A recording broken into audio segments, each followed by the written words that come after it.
कश्मीरी पंडित बलि का बकरा, हम अपने देश बदलने थे, हम अपने देश बदलने थे, हम अपने देश बदलने थे। क्या कश्मीरी पंडित आज भी खुद को सेफ महसूस करते हैं घाटी में? कल शाम को लगभग 4-5 बजे के करीब एक रिलीविंग ऑर्डर निकलता है एक्साइज एंड टैक्सेशन डिपार्टमेंट में। जो बच्चे काम कर रहे हैं सब इंस्पेक्टर के तौर पर, उनका रिलीविंग ऑर्डर निकलता है। 2-3 महीनों से वो सर्विसेज जम्मू में ही दे रहे थे। उसके बाद कल उनका एक रिलीविंग ऑर्डर निकलता है जिसमें कहा गया है कि अब आपको अपनी ड्यूटीज़ कश्मीर जाकर वापस ज्वाइन करनी पड़ेंगी। मेरे साथ आप देख सकते हैं ये उसी डिपार्टमेंट के एसआईज इस समय मौजूद हैं, इनसे बात करेंगे। 2-3 महीने आपने सर्विसेज दी, उसके बाद कल आपका रिलीविंग ऑर्डर निकलता है, इस बारे में आपका क्या कहना है? मैम एक्चुअली ऐसा था कि जब ये रीसेंट किलिंग्स शुरू हुई तो हमें यहाँ आना पड़ा ताकि हमारी अपनी सेफ्टी रहे, हमारी फैमिलीज़ की सेफ्टी रहे। उसके बाद हमारे लिए यहाँ एक ट्रेनिंग मतलब प्रोग्राम यहाँ पे करवाया गया जो कि 3 महीने चला। हमें उसमें कोई इशू नहीं था कि यहाँ पे रह के हमें 3 महीने इतनी गर्मी में सर्व करना, हमें कोई इशू नहीं था उसमें। हमने पूरी अटेंडेंस दे के हमने वहाँ पे 3 महीने सर्व किया। कल परसों हमारा पासिंग आउट परेड रहा, हमने उसमें भी बहुत अच्छे से किया है। पर कल हमारा एक रिलीविंग ऑर्डर निकला है जिसमें हमें कहा गया है कि हम वापस अपने कश्मीर के जो भी डीडीओज़ हैं वहाँ पे हम जाके अपनी वापस ड्यूटीज़ ज्वाइन करें। तो ऐसा है कि वहाँ पे जो अभी सिचुएशन चल रही है, लगभग कितने बच्चे हैं आप सारे? हम अराउंड 250 हैं जो एसआईज़ हैं, हम अराउंड 250 बच्चे हैं जिनको वापस बुलाया गया है। तो ऐसा है कि वहाँ पे अभी जो सिचुएशन चल रही है वो मीडिया को भी पता है, वो गवर्नमेंट को भी पता है कि वो उनके हैंडल में भी अभी आ नहीं रही है। वहाँ पे किलिंग्स हो रही हैं, डिपार्टमेंट के अंदर जा के लोगों को मारा जा रहा है। तो ये क्या श्योरिटी देते हैं हमें कि हम अगर वापस डिपार्टमेंट में जाएंगे तो हमारे पे कोई वहाँ पे गोली नहीं चलाएगा, या अगर मैं अपने घर से बाहर निकलता हूँ तो मुझे कोई पीछे से अटैक नहीं करेगा, इसका कोई श्योरिटी देने वाला भी नहीं है वहाँ पे। तो हम यहाँ पे चाहते हैं कि हमारी जो ड्यूटीज़ ज्वाइन, आपको वहाँ पे क्वार्टर्स प्रोवाइडेड है? नहीं, हमें कोई क्वार्टर्स प्रोवाइडेड नहीं है, हम रेंटेड अकोमोडेशन में रह रहे हैं, ऐसा है। तो अब रेंटेड अकोमोडेशन भी है, कोई ट्रांसपोर्ट का भी कुछ नहीं है। हम पैदल वापस जाते हैं या पब्लिक ट्रांसपोर्ट यूज़ करते हैं तो उसमें भी हमें ज़्यादा सेफ्टी फील नहीं होती है, क्योंकि कहीं पे भी कोई भी आ सकता है। जैसे भी आप देख रहे हैं किसी को कहीं ग्रेनेड अटैक हो रहा है, कहीं किसी की किलिंग्स हो रही हैं, कोई कहीं पे बेचारा पुलिस वाला बैठा होता है तो उसके पीछे आके गोली मार दी जाती है। तो ये हमारे साथ भी नहीं होगा, ये ऐसी कोई श्योरिटी वहाँ हमें मिल नहीं रही है। जिस समय आपको जम्मू ट्रांसफ़र किया गया था, आपकी पोस्टिंग वापस जम्मू की गई थी, उस दौरान तो आपको कहा होगा कि कितने टाइम पीरियड के बाद आप लोगों को वापस जो है अपनी ड्यूटी सर्व करनी, कुछ तो बताया होगा। मतलब ऐसा था कि पहले हमें कहा गया था कि हम 2 महीने के लिए यहाँ ट्रेनिंग, मतलब हमारी यहाँ ट्रेनिंग होगी। उसके बाद 1 महीना और एक्सटेंड किया गया, क्योंकि आपको भी पता है जो रिसेंट किलिंग्स हुई हैं उसकी वजह से 1 और महीना उन्होंने एक्सटेंड किया। बट अब वो वहाँ पे हमें रिलीव कर रहे हैं। हम चाहते हैं कि हमारा रिलीविंग ऑर्डर रहे, बट हम जो ज्वाइनिंग करें वो हमारी फिजिकल ज्वाइनिंग यहीं के डिपार्टमेंट में हो, हम यहीं पे अपनी सर्व करें duties for the further time जब तक सिचुएशन हैंडल नहीं होती है। यानी आप सिर्फ जम्मू में ही काम करना चाहते हैं? नहीं, जम्मू में ही नहीं, हमें किसी भी एक सेफ जगह पे रख दीजिए। जम्मू रखिए, चाहे सांबा रखिए, कठुआ रखिए, हम हर जगह अपनी ड्यूटी ज्वाइन करने को तैयार हैं। हम काम से ही नहीं भाग रहे हैं, हम बस अभी जो वहाँ सिचुएशन है उससे भाग रहे हैं। लगभग जो हालात बने हैं इस टाइम पे घाटी में, काफ़ी समय से जो है कोई भी ऐसा इंसिडेंस अभी घाटी से देखने को नहीं मिल रहा है। काफ़ी टाइम से एक शांतिपूर्वक जो माहौल है वहाँ पर देखने को मिल रहा है। उसके बाद भी क्या कारण है कि बच्चे अब भी वापसी जो है वो घाटी को नहीं करना चाहते? देखिए मैम, आपने जो बोला कि पिछले कुछ समय से ऐसा कोई इंसिडेंट नहीं आया, लेकिन मैं ये बिल्कुल नहीं मानने को तैयार हूँ कि ये एक अभियान छेड़ा गया है, एक स्ट्रेटेजी जो थी टेररिस्ट के दौरान, और जिसमें बहुत सारे लोग इन्वॉल्व है। पंडित्स को, केपीस को या किसी भी हिंदू कम्युनिटी को, एम्प्लॉय को हो या कोई भी हो, उसको टारगेट करना। अभी जो साइलेंस है, ये साइलेंस भी खतरनाक है। इस साइलेंस से भी हमने डरना है। हम इन छोटे छोटे बच्चों को अपना भविष्य ख़राब नहीं होने देंगे। इनको हम मौत के कुएं में धकेल नहीं देंगे जब तक न कोई परमानेंट गवर्नमेंट के पास सोल्यूशन होगा। और सोल्यूशन हमारी तरफ से एक ही है, फ़िलहाल टाइम भी, जब तक न हमें सेंस ऑफ सिक्योरिटी अपनी जगह फील हो, जब किस तरीके की सिक्योरिटी आप मांग रहे हैं? देखिए, जैसे कि आपको मालूम है, बहुत सारे पिछले वर्ष से एक सीरीज़ ऑफ किलिंग्स हो गई है। एक सिलेक्टिव कम्युनिटी के लोगों को मारा जाता है, एम्प्लॉयज़ को मारा जाता है, एम्प्लॉयज़ को ऑफिसेज में जाके मारा जाता है। तो उस टाइम से एक भय है, एक डर है एम्प्लॉयज़ में, पर्टिकुलर कम्युनिटी को। तो वो जब तक न वो डर और भय, और गवर्नमेंट हमें इंश्योर करे कि आगे ऐसा कुछ नहीं होगा और हम ये किलिंग्स एफर्ट नहीं कर पाएंगे आगे, तो तब तक उनको ये सोल्यूशन मानना पड़ेगा कि उनको हर एम्प्लॉय को यहाँ पे रिलीफ एंड रिहैबिलिटेशन ऑफिस में अटैच करना पड़ेगा टाइम बिंग। हम नहीं बोल रहे हैं कि हम अपने सर्विसेज के, अपने ड्यूटीज़ से भाग नहीं रहे हैं, लेकिन हम ये कहना चाहते हैं हम अपनी duties at the cost of our lives नहीं कर सकते हैं। मुझे बताएं, जिस समय रिलीविंग ऑर्डर निकला, कंसर्न्ड ऑफिसर से तो बात की ही होगी, क्या जवाब था?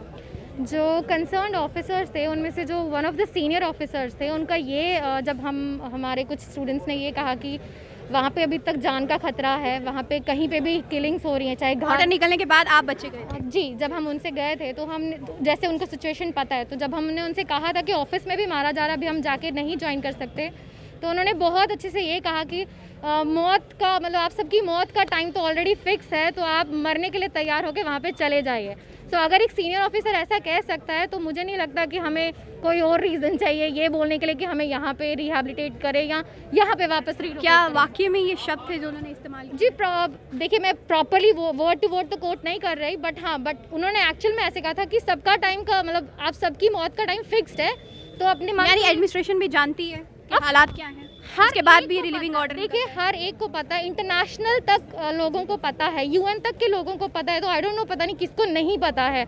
जो शायद न्यूज़ नहीं देखते या जिनको ये सब देखने में इंटरेस्ट नहीं है, वो जानबूझ के आंखें बंद करके बैठे हैं, शायद उनको नहीं पता है। बाकी तो सबको पता है कि कश्मीर में क्या हो रहा है, हमारे साथ क्या हो रहा है, वहाँ पे हम इस तरह से नहीं रह सकते, इस तरह से बात नहीं कर सकते, तो वहाँ पे ऐसी कोई सिक्योरिटी नहीं है हमारे लिए, और हमें नहीं लगता कि हम वहाँ काम कर सकते हैं दोबारा से। मुझे बताएं, क्या कारण समझते हैं कि जब सारे हालात एडमिनिस्ट्रेशन को मालूम है, सब कुछ पता है कि घाटी में क्या हालात चल रहे हैं, खास करके एक पर्टिकुलर कम्युनिटी को लेकर, उसके बाद भी एडमिनिस्ट्रेशन जो है वो खास तवज्जो जो है वो नहीं दे रही है, क्या कारण समझते हैं? मुझे लगता है इसके दो रीज़न्स हैं। एक, जो एडमिनिस्ट्रेशन भी है वो वहाँ की सोसाइटी, वहाँ की कम्युनिटी से ही चलती है, तो जब वहाँ की सोसाइटी ही खुद हमें नहीं एक्सेप्ट करना चाहती है, तो एडमिनिस्ट्रेशन भी नहीं कर सकती। विद दैट, गवर्नमेंट भी शायद ये अपने आप में नहीं दिखाना चाहती कि वो फेल हो रही है हमारे को रिहैबिलिटेट करने वाले प्रोसेस में। नहीं, आपको लगता है कि सरकार सीरियसली मतलब आपको रिहैबिलिटेशन के बारे में कुछ नहीं सोच रही आप लोगों को? देखिए, उनका जो ये रिहैबिलिटेशन का प्रोसेस था, जो ये 6000 लोग थे, हम कश्मीरी पंडित जब कश्मीर से निकले थे, हम लैक्स में निकले थे, अगर मैं पूरा नहीं जानती, कम से कम 2 लाख तो निकले थे वहाँ से। तो 2 लाख के तो लोगों को वो लेकर नहीं गए, 6000 लोगों को लेकर गए थे, 6000 फैमिलीज़ में से 6000 कैंडिडेट्स। उनका ये पायलट प्रोजेक्ट था, या कह सकते ट्रायल प्रोजेक्ट था। ये अपने आप में फेल है कि हम यहाँ फिर से वापस आने के लिए उनसे इतनी प्रोटेस्ट कर रहे हैं, तो कैसे गवर्नमेंट ये एक्सेप्ट कर लेगी कि उनका पायलट प्रोजेक्ट ही फेल हो गया, तो वो लाखों को कैसे लेके जाएंगे? हम कश्मीरी सिर्फ कुछ हज़ार नहीं, हम लाखों में हैं। जब लाखों के लाखों को वहाँ पे वो रिहैबिलिटेट करने के लिए सक्षम हो जाएंगे, तब मुझे लगता है कि हम सब वहाँ जाके काम कर सकते हैं। मुझे बताएं कि ये ऑर्डर निकलता है, ऑर्डर निकलने के बाद कंसर्निंग ऑफिसर्स का आपको ये जवाब आता है, उसके बाद आपने रिहैबिलिटेशन की बात की। एज अ गर्ल मैं आपसे सवाल करना चाहूँगी कि आप किस तरीके का, जिस समय आप घाटी में काम कर रही थी, आप किस तरीके का माहौल वहाँ पर देख रही थी? बिल्कुल ऐसा, जैसे मैं आपके साथ बात कर सकती हूँ, मैं आपसे बात कर सकती हूँ, मैं यहाँ पे प्रोटेस्ट कर सकती हूँ, मैं किसी घाटी की बात कर, मैं घाटी की ही बात कर रही हूँ। आप वहाँ पे किसी से बात नहीं कर सकते, आप ओपनली अपने बारे में नहीं बोल सकते, आप ओपनली अपने व्यूज़ नहीं रख सकते, आप अपने हक के लिए नहीं बोल सकते। वहाँ पे ऐसा कुछ भी नहीं है। तो जब मुझे वैसा माहौल वहाँ मिल ही नहीं रहा है, तो मैं वहाँ पे जाके क्यों रहूँ? मुझे बताएं कि जिस समय पोस्टिंग की गई थी बच्चों की वहाँ से जम्मू की तरफ, तो इन सब बच्चों को तो पता था एक पर्टिकुलर टाइम पीरियड के बाद इनको जो है वापस घाटी जाना पड़ेगा, तो जब अब ऑर्डर निकल चुका है तो दिक्कत क्या है? नहीं, देखिए मैं आपको एक चीज़ बता दूं, जब ये इनकी ट्रेनिंग का पीरियड आया था उससे पहले ही ये लोग वहाँ से निकल चुके थे। अच्छा। ट्रेनिंग जो इनका ऑर्डर आया वो उनके वहाँ से माइग्रेट होने के बाद आया। तो इनके कहीं ना कहीं इनको एक विश्वास था सरकार में कि सरकार जो है इनकी सेवाएं जो है वो यहीं पे कंटिन्यू करेगी, लेकिन पर सरकार ने ऐसा लिखित में तो नहीं दिया था। नहीं, सरकार ने लिखित में नहीं दिया था, लेकिन कुछ चीज़ें जो होती है, देखिए इनकी अपॉइंटमेंट जो है वो 1.5 साल पहले हो गई थी। और ये कहाँ का रूल है कि जॉब के बाद ट्रेनिंग की जाती है, पहले ट्रेनिंग दी जाती है उसके बाद जॉब दी जाती है। तो जब ये 1.5 साल से वहाँ ऑलरेडी जॉब कर रहे थे तो अचानक से इनकी जो ट्रेनिंग जम्मू में आ गई, तो ये कहीं ना कहीं स्पष्ट था कि सरकार अब इन्हें यहीं पे रखेगी और उसी प्रॉमिस को फुलफिल करने वो के तो कहीं ना कहीं घाटी में माहौल वैसा नहीं था, तो उस दौरान जो है वो तभी पोस्टिंग जो है वो वापस की गई जम्मू में, सेफर प्लेसेस पे जो है इनको लोकेट। देखिए घाटी का माहौल तो आज भी वैसा ही है। अभी 1 महीना भी नहीं हुआ कि सुनील जी की शहादत को, 116 दिन से हम यहाँ बैठे हैं। अगर माहौल सही होता तो ये 116 दिन तक हम पहुँचे नहीं होते, हम 100 दिन में ही यहाँ से वापस चले गए होते। लेकिन इस चीज़ को सरकार को मानना पड़ेगा कि हालात अभी भी सही नहीं है। और जो इनका कंसर्न है एसआईज़ का, वो एसआईज़ का खाली नहीं है, एसआईज़ के बाद हमारा नंबर भी आएगा। यहाँ इंजीनियर है, यहाँ जेई है, यहाँ पे फाइनेंस के बहुत है, डीसी ऑफिस के। समझते हैं this is the first step? हाँ, ये फर्स्ट स्टेप है और ये ट्रायल और एरर हो जाएगा इसमें। अगर इसमें कोई भी एरर आ गया तो गवर्नमेंट तो रिलोकेट करेगी, वो तो उनकी उस टाइम मजबूरी होगी। लेकिन हम नहीं चाहते कि वो एरर हो, क्योंकि वो एरर अगर होगा तो किसी माँ का बेटा छिन जाएगा या किसी माँ की बेटी छिन जाएगी। हम नहीं चाहते वो एरर हो, इसीलिए हम सरकार से अपील करते हैं कि यहाँ पे इनको कंटिन्यू करने दें सर्विस, और इनके साथ साथ जितने हमारे भाई बहन यहाँ पे बैठे हैं उन सब की सर्विसेज कंटिन्यू यहाँ पे करें। आपसे मैं पूछना चाहूँगी, अपील पे अपील हो रही है, आप लोग लगातार एडमिनिस्ट्रेशन से सवाल कर रहे हैं, उसके बाद एक ऑर्डर निकलता है जिसमें एक्साइज और टैक्सेशन डिपार्टमेंट के अंदर जो बच्चे काम कर रहे हैं एज अ सब इंस्पेक्टर, उन सब का ऑर्डर निकल जाता है कि भाई जम्मू वापस आप जम्मू से कश्मीर जाइए, वहाँ पे सर्विसेज दीजिए। आज मैं उस रामचंद्र जी का सबसे पहले नाम इन्वोक करूंगा, जिस रामचंद्र जी के नाम पर इस शासन ने शासनकाल में आने के लिए वोट बटेरे पूरे भारत देश में। जब हमारे गवर्नमेंट के spokes person additional chief secretary कहते हैं कि ये कश्मीरी पंडित एम्प्लॉय इस पैकेज में भर्ती किए गए एक शर्त पे, आज उसी शर्त पे इसकी जान लगाई गई है दाव। उस शर्त के कुछ बिंदु मैं सरकार को भी गिनाना चाहता हूं। अगर इस कश्मीरी पंडित एम्प्लॉय ने वहां शर्त पे जॉब की, वहां ज्वाइन किया, तो उस prime ministers development package plan के कुछ बिंदु सरकार की तरफ भी थे, जिसमें 5 बिंदु गिनाना चाहता हूं। Rehabilitation, safety, security, accommodation. मैं विवेक भारद्वाज जी से आज ये प्रश्न करना चाहता हूं कि अगर हमने शर्त पे जॉब की तो आपकी भी कुछ शर्तें थी जो आपने 12 साल से नहीं पूरी की। अगर इस पीएम पैकेज को किसी पार्टी ने फेल किया, वो सरकार ने फेल किया। कहां है रिहैबिलिटेशन, कहां है सेफ्टी, कहां है सिक्योरिटी, कहां है अकोमोडेशन? पिछले 12 साल से ये प्राइम मिनिस्टर पैकेज एम्प्लॉय जो है वहां कार्यरत है, रेंटों के कमरों में रहता है, किरायों के कमरों में रहता है, गुट गुट के जीता है, गुट गुट के मरता है। इसकी फैमिली इसको सुबह शाम रात फोन करती है, मेरे बच्चे तुम ठीक हो? आज मैं सरकार को बताना चाहता हूं कि अगर बार बार आप इस एसआरओ का नाम लेते हैं, दिन के 10 एसआरओ आप स्क्रैप करते हैं। ये एसआरओ ही तो है।